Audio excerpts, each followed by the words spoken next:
Sponsored by LIC Nepal, जीवन रहँदा पनि जीवन पश्चात पनि। गर्वैदेखि बलियो भूगर्भ सिमेन्ट। मेरो देश मेरो जगदम्बा सिमेन्ट।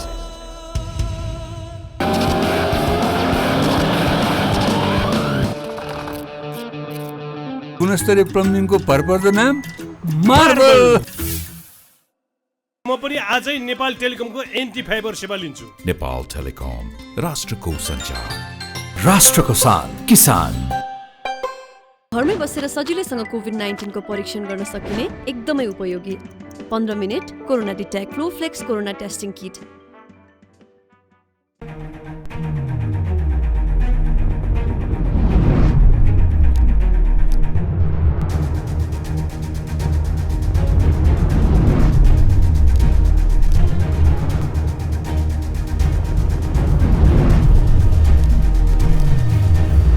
हाम्रो बीचमा आजको जनता जान्न छानछन कार्यक्रममा दिल्ली अधिकारी हुनुहुन्छ।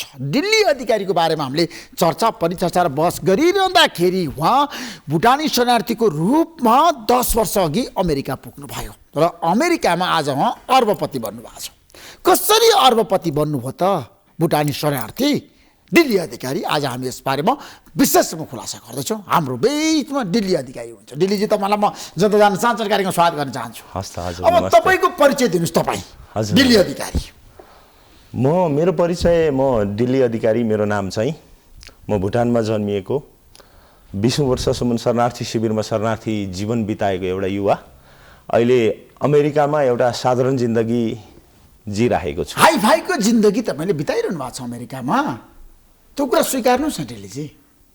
हाई फाई भन्दा नि एउटा स्वभावमा भर पर्ने कुरा हो। मान्छेको हाई फाईको जिन्दगी र साधारण जिन्दगी र विचारमा भर पर्ने कुरा हो। जब विचारमा मान्छे साधारण जीवन उच्च विचारको भावना बोकेर हिँडेको छ भने भौतिक रूपमा जति सुकै सम्पन्न भए पनि तपाईँ आज सम्पन्न त हो नि त। सम्पन्न स्वीकार्नुपर्छ क्या जनतालाई, क्या भन्न सक्नुपर्छ क्या। पुगिसरी छ, पुगेको छ, सबै कुरा छ, पुगेको छ। एउटा शरणार्थी आज हजुर हजुर अमेरिका गएर सम्पन्न हुनुभयो होइन, पैसा कमाउनु त सबैको लागि खुसीको कुरा हो नि त, गर्वको कुरा हो नि त। हजुर हजुर, त्यो त गर्वको कुरा हो। पुगिसरी छ, पुगेको छ, दिन दुखीलाई अप्ठ्यारोमा परेको मान्छेलाई सहयोग गर्न सकिएको छ। अहिलेसम्म कतिजनाले नेपालमा सहयोग गर्नुभयो तपाईँले? क्यास पैसा हामीसँग सहयोग गरेको त्यस्तो कुनै गन्ती छैन, गणना छ। हजुर हजुर, गन्ती छैन। हामीले अहिले पनि हालचालमा शरणार्थी शिविरमा रहेका जति पनि वृद्ध र शारीरिक असहाय भएका मान्छेहरूलाई हामीसँग लगभग 150 भन्दा माथि 75 वर्षभन्दा माथिका वृद्ध र जति पनि त्यहाँ रहेका शारीरिक र मानसिक अपङ्गता दीर्घकालीन रोगी मान्छेहरूलाई मासिक हिसाबले 5000 को भत्ता international welfare and support foundation of अमेरिकाले दिइरहेछ। र त्यो संस्थाको कहाँबाट जुटाउनु भयो तपाईँले? मैले त्यो पैसा चाहिँ व्यवसायबाट जति व्यवसाय के छ अमेरिकामा? हेल्थ केयर हो मेरो व्यवसाय। Health care? हजुर हजुर। त्यसमा मस्तले पैसा कमाउने?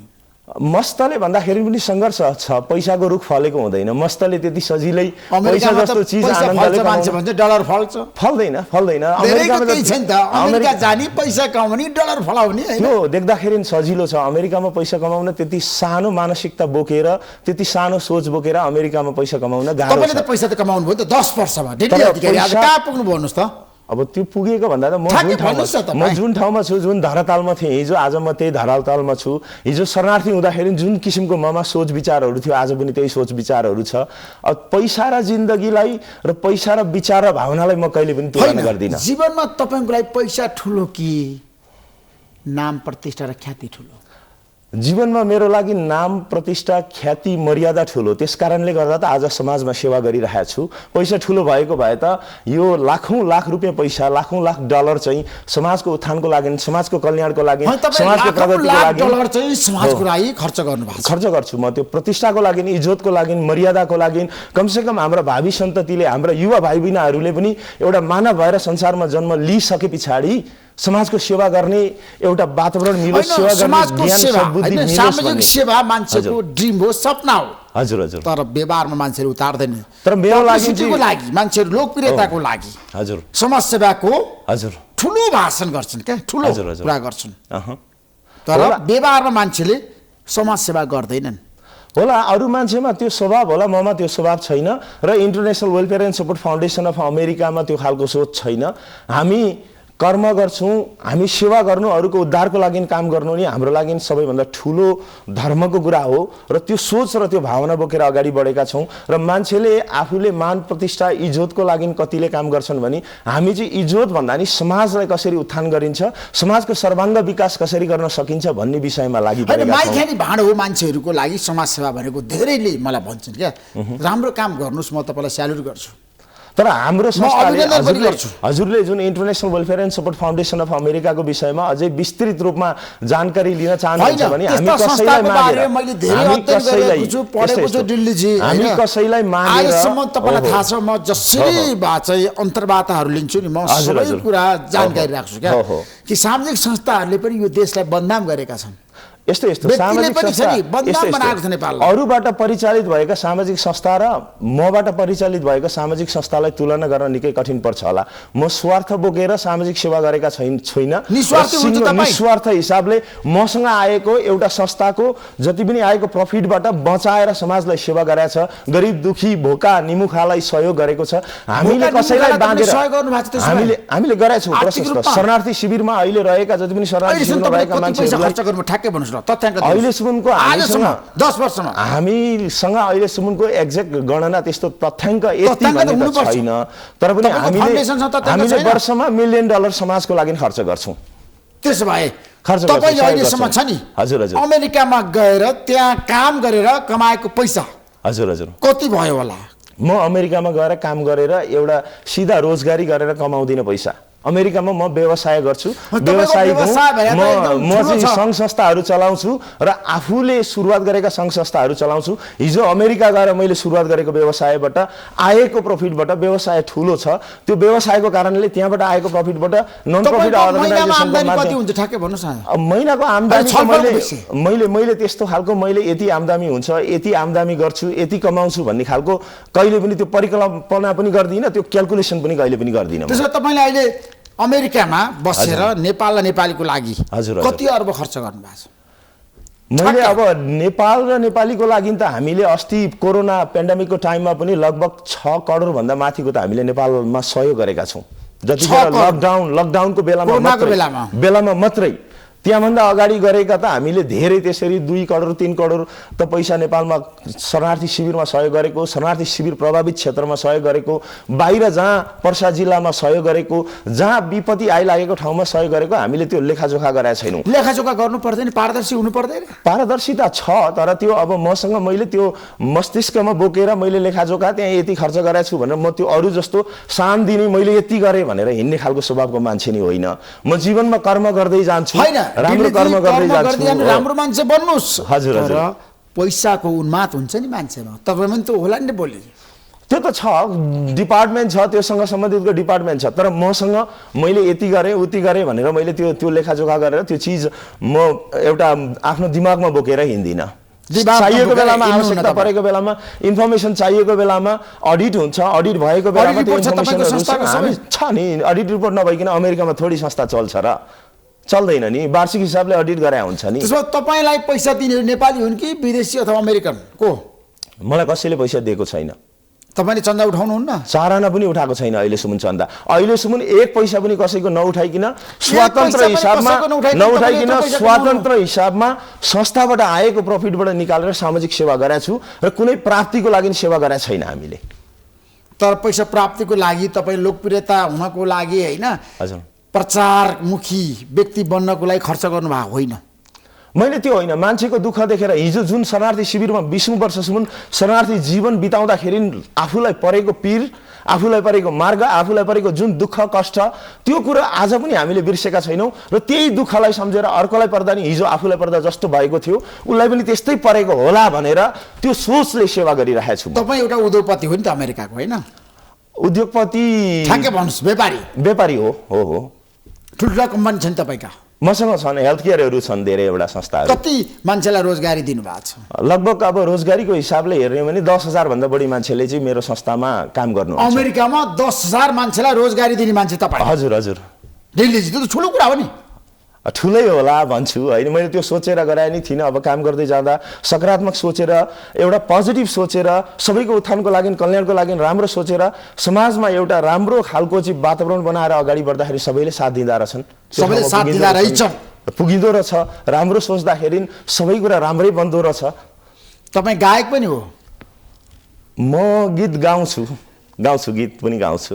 आज एउटा गीत गाउनुहोस्। नेपाली हामी रहूला कहाँ, नेपालै नरहे, नेपालै नरहे। हस् नमस्ते। कतिवटा गीत गाउनु भएको छ अहिलेसम्म? मैले अहिलेसम्म धेरै त गाएको छुइनँ। अब सङ्गीत चाहिँ निकै एउटा गराएको छु, त्यो अहिले बाहिर समय नभएर पनि निकाल्न पाएको छैन। 2-4वटा गीतहरू चाहिँ गाएको छु पहिला। कुन कुन गीत गाउनुभयो? मेरो जात हो नेपाली भन्ने त्यो गीत गाउनुहोस्। मेरो जात हो नेपाली, एकदम राम्रो गीत छ। हो, सुन्नु भएको छ हजुरले? गाउनुहोस् न। मेरो जात हो नेपाली, यो मन हो नेपाली, मेरो तन हो नेपाली, यो सान हो नेपाली, देश बेची आएको होइन, जाति बेच्या छैन, आफ्नै पौरखमा बाँच्छौँ, इमान बेच्या छैन, इज्जत बेच्या छैन। इज्जत बेच्नु भएको छैन अहिलेसम्म? छैन, अहिलेसम्म बेचा छैन। आफ्नो स्वाभिमान त अहिलेसम्म जिन्दगीमा कहिले पनि गुमाएको छैन। त्यस कारणले गर्दा विगत 25 वर्षदेखि सामाजिक सेवा गरेको छु। सामाजिक सेवा गर्नुहोस्। गरेछु। ठगी खानी भाडा नबनाउनु, सामाजिक सेवा। मेरो इतिहासलाई हजुरले मेरो इतिहासलाई हेर्नुभयो भने सायद एउटा समाजलाई नेतृत्व गर्ने मान्छेमा खोट नलागेको मान्छे सायद म आफैले पनि त्यो खोट नलागेको इमानदार मान्छे। इमानदार। मैले निःशुल्क हिसाबमा MBA गरेर आएर पनि शरणार्थी शिविरमा 3 वर्ष 1 रुपैयाँ आय स्रोत बिना पनि सेवा गरेको छु। होइन, तपाईँ शरणार्थी शिविरमा बस्नुभयो अमेरिका जानको लागि? जानको लागि होइन, म त जन्मेदै भुटानमा जन्मेको, त्यहाँबाट लखेटिएको हो। त्यहाँको ताराशाही निरङ्कुश सत्ताले लखेटेको हो। तिमीहरू नेपाली हौ, तिमीहरूको यो देश होइन। हामीले आफ्नो भाषा, आफ्नो संस्कृति, आफ्नो परम्परा, आफ्नो जातीय पहिचान खोज्दाखेरि तपाईँको पहिचान छ? हजुर छ। हाम्रो पहिचान, हामी नेपाली हौँ, हामी गर्वले नेपाली भन्छौँ। तर नागरिकता छैन नि तपाईँको नेपाली? नागरिकता भएर मात्रै नेपाली बन्ने होइन नि त, भावनाले बन्ने हो। जसमा नेपालीत्व छैन, नागरिकता मात्रै बोकेको छ, नेपालप्रतिको माया छैन, जातिको उत्थान र कल्याणको लागि जो मान्छेले सोच्दैन भने नागरिकता भएर मात्रै कसरी नेपाली बन्छ त? नेपाली बन्नलाई त सबैभन्दा ठुलो कुरो त भावना हुनु पर्यो नि, विचार हुनु पर्यो नि, नेपालप्रतिको ममता हुनु पर्यो नि, तब नेपाली बन्छ। नेपाली नागरिकता लिन मन लाग्दैन? नागरिकता लिनलाई अब मलाई खासै नेपाली नागरिकता लिनलाई मन लाग्दैन। तपाईँ नेपाली नागरिक नबन्ने? नेपाली नागरिकता बन्ने चासो पनि छैन मलाई। किनभने म कुनै पनि कामलाई के हुन्छ भन्दा कानुनभन्दा विपरीत कहिले पनि जान चाहदिनँ। किनभने एउटा नियमभन्दा विपरीत। म शरणार्थी थिएँ नेपालमा आएर बस्दाखेरि, शरणार्थी ऐनमा नागरिकता दिने चलन थिएन र नेपाल सरकारले स्वीकारेर तमाम नेपाली भाषी भुटानीहरूलाई नागरिकता दिनु थियो भने सायद म स्वीकार्थेँ होला त्यो कुरा।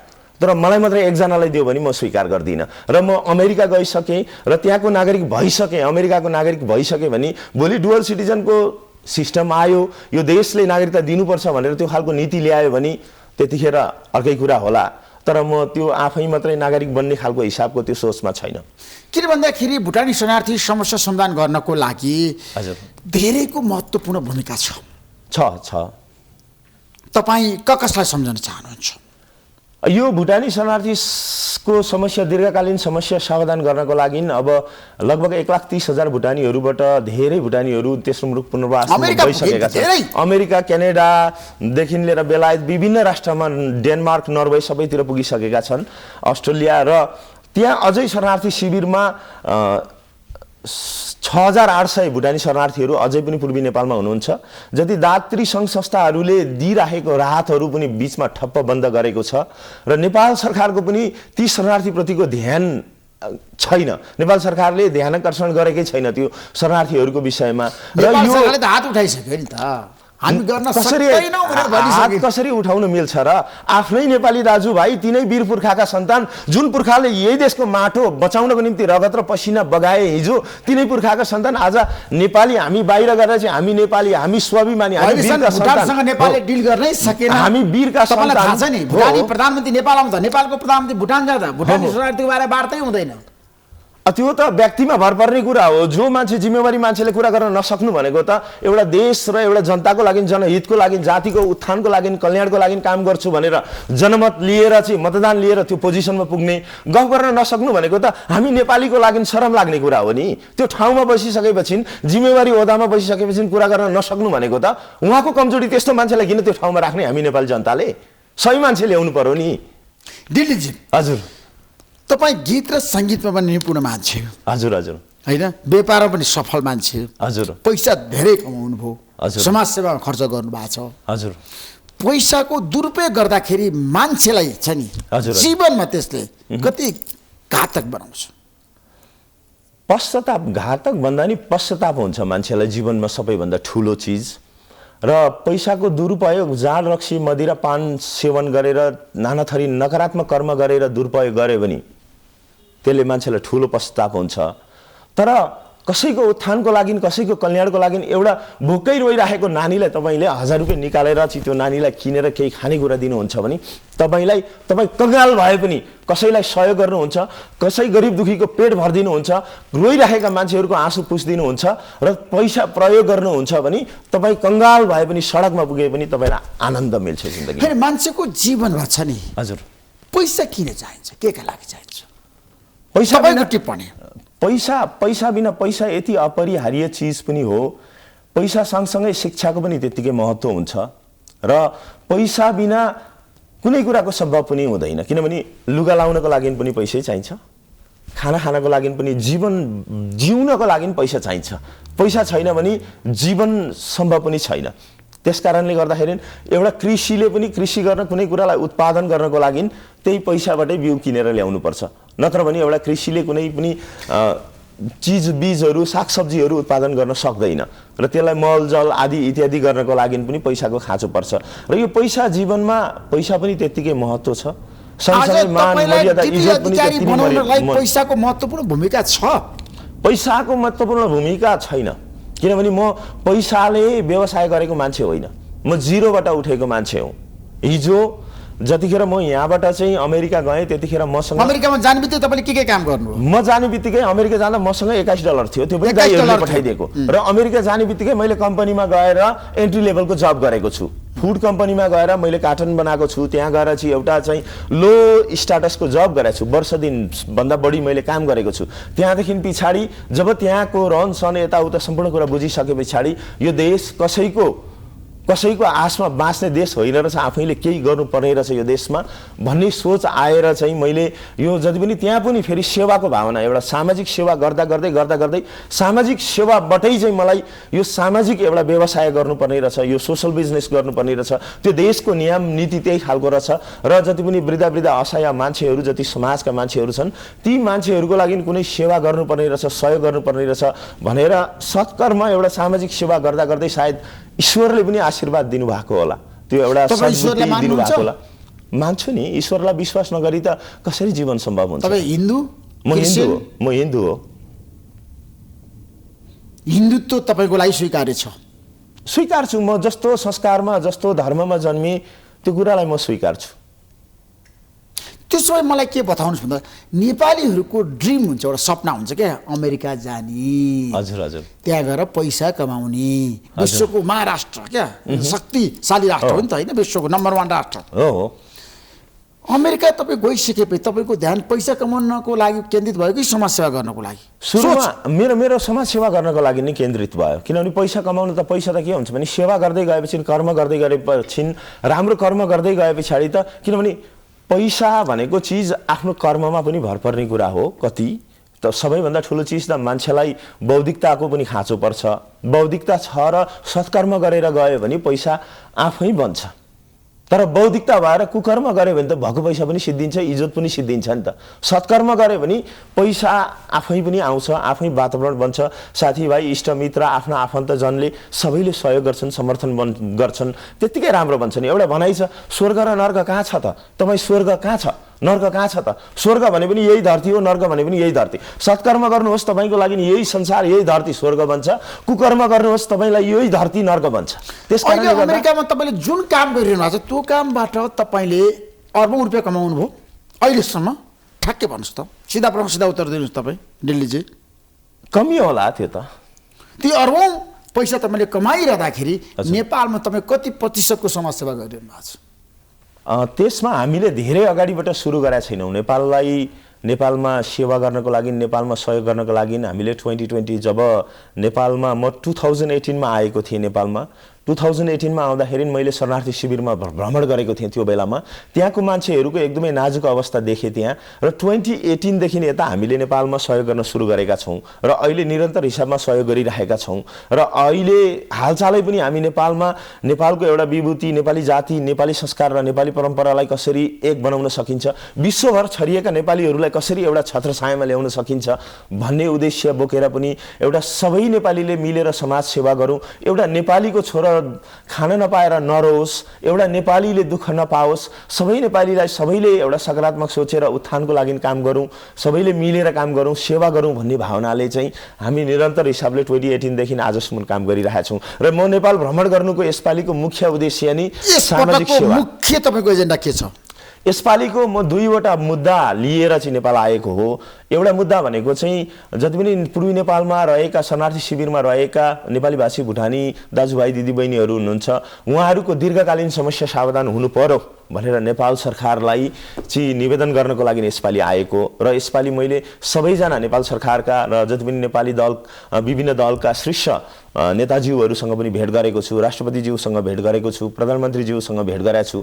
उहाँहरूलाई पनि त्यो समस्याको विषयमा मैले राखिसकेको छु कुरा कि त्यहाँ नेपाल पूर्वी नेपालमा रहेका शरणार्थी शिविरमा रहेका मान्छेहरूको लागि दीर्घकालीन समस्याको समाधान चाहियो भनेर मैले त्यो प्रस्ताव उहाँहरूलाई राखेको छु। र एउटा विषय त्यो हो भने अर्को विषय चाहिँ हामी भुटानीहरूले कहीँ कतै कतै के हो भन्दाखेरि हामी भुटान गएको 2 देखि 3 पुस्ता 4 पुस्ता पनि भएको छैन, तर त्यो देशले तिमीहरूको यो देश होइन, त्यही नेपाली संस्कार संस्कृति परम्परा खोज्दा खोज्दै तिमीहरू नेपाली हो, तिमीहरूको देश नेपाल हो भनेर भुटानले हामीलाई लखेट्यो। त्यहाँबाट विभिन्न नाना थरी निरङ्कुश शासन लगाएर लादेर चाहिँ हामीले त्यो देशबाट निकाले पछाडि हामी नेपाल आयौँ। नेपाल आउँदाखेरि नेपाल सरकारको, नेपाल देशको अवस्थै त्यस्तै भएको कारणले गर्दाखेरि सायद नेपाल सरकारसँग त्यो योग्यता थिएन होला, हामीलाई शरणार्थी स्ट्याटस नदिनु पर्थ्यो, आफ्नै छोराछोरीलाई सन्तानलाई दियो, हामीले त्यसलाई पनि सहर्षसँगले स्वीकार्यौँ, हामीले स्वीकार्यौँ। तर हामी 20 वर्ष शरणार्थी शिविरमा बस्यौँ, अहिले अमेरिका गयौँ, अमेरिकाको, क्यानाडाको, युकेको, हामी चाहिँ अस्ट्रेलियाको नागरिक भयौँ। तर आज पनि के छ भने हामी भुटानी नेपाली भाषी भुटानीलाई त्यहाँको नागरिकता भइसके पछाडि त हाम्रो भुटानसँगको राष्ट्रियता त चुडियो नि त, हामी त भुटानी त भएनौँ नि वास्तवमा हेर्ने हो भने त। एउटा इमोसनल कसैले भनिसक्नुभयो नि त, मलाई म नेपाली बन्न चाहन्न, नेपाली बन्न म चाहन्छु, नेपाली नागरिकता लिन चाहदिनँ भने हो मैले। नेपाली नबन्नु हो नि त, नागरिकता लिनु मात्रै नेपाली होइन नि त, नागरिकता लिनु मात्रै त नेपाली होइन नि त। मैले नेपालको संविधानलाई म एउटा नागरिक भएर म त अमेरिकन नागरिक हो नि, अहिले त म त अमेरिकाको नागरिकता पाइसकेको छु नि, तर जाति म नेपाली हो नि त, म जाति नेपाली हो। म पोइन्टमा आउँदैछु, तपाईँले यो कुरालाई मजाले ध्यान दिएर सुन्नुहोस्, अझै धेरै बुझ्नुहुन्छ कि अहिले हामी त्यहाँ बसिसकेका छौँ, हामी जति पनि नेपाली भाषी एउटा इमोसनल भन्ने कुरामा कस्तो हुन्छ भने म भुटानी भन्ने कुरा आउँछ, तर नागरिकता र राष्ट्रियताको आधारले त म भुटानी होइन, अमेरिकन हो नि त, र जातिको आधारले त म डुक्पा होइन नि त, म त नेपाली हो नि। अधिकारी नेपाली होइन त, लु भन्नुहोस् त, अधिकारी कहाँबाट चाहिँ उत्पत्ति भएको हो त?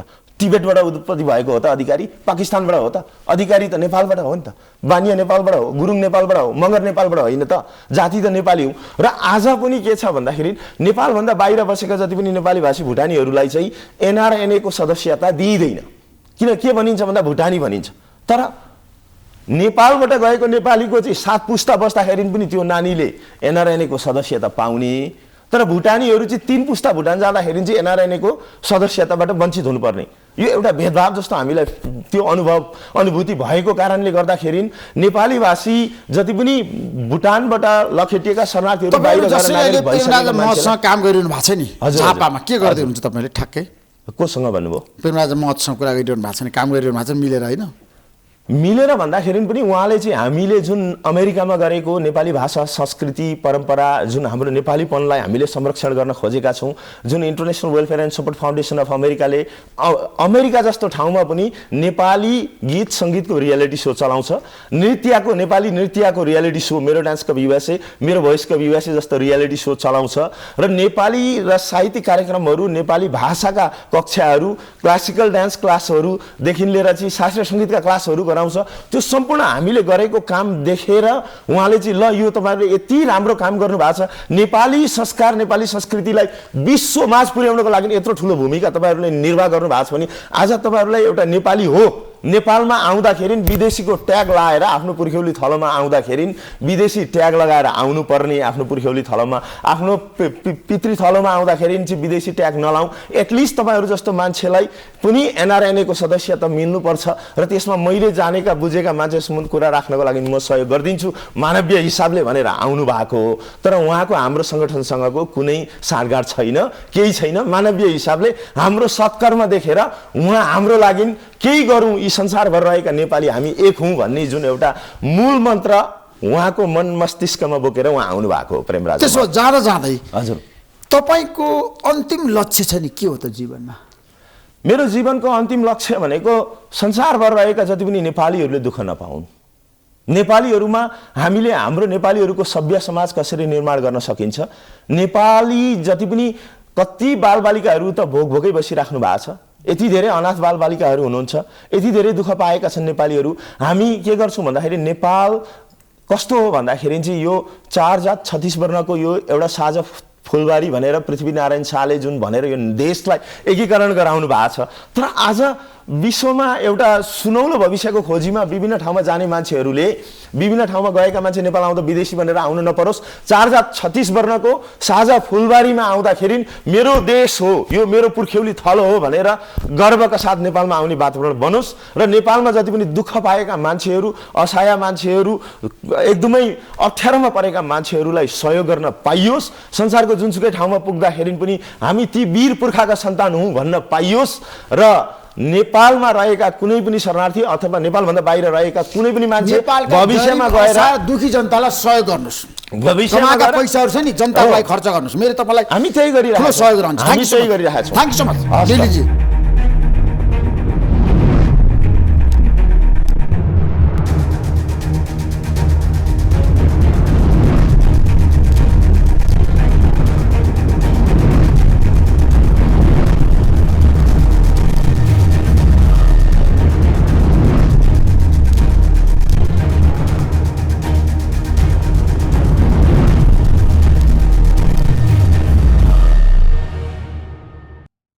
Sponsored by LIC नेपाल, जीवन रहँदा पनि जीवन पश्चात पनि।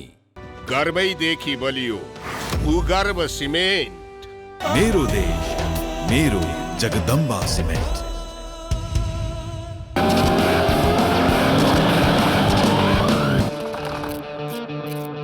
गुणस्तरीय प्लम्बिङको भरपर्दो नाम मार्बल। म पनि आजै नेपाल टेलिकमको एन्टी फाइबर सेवा लिन्छु। नेपाल टेलिकम, राष्ट्रको सञ्चार, राष्ट्रको शान किसान। घरमै बसेर सजिलैसँग कोभिड-19 को परीक्षण गर्न सकिने एकदमै उपयोगी 15 minute corona detect Flowflex corona testing किट।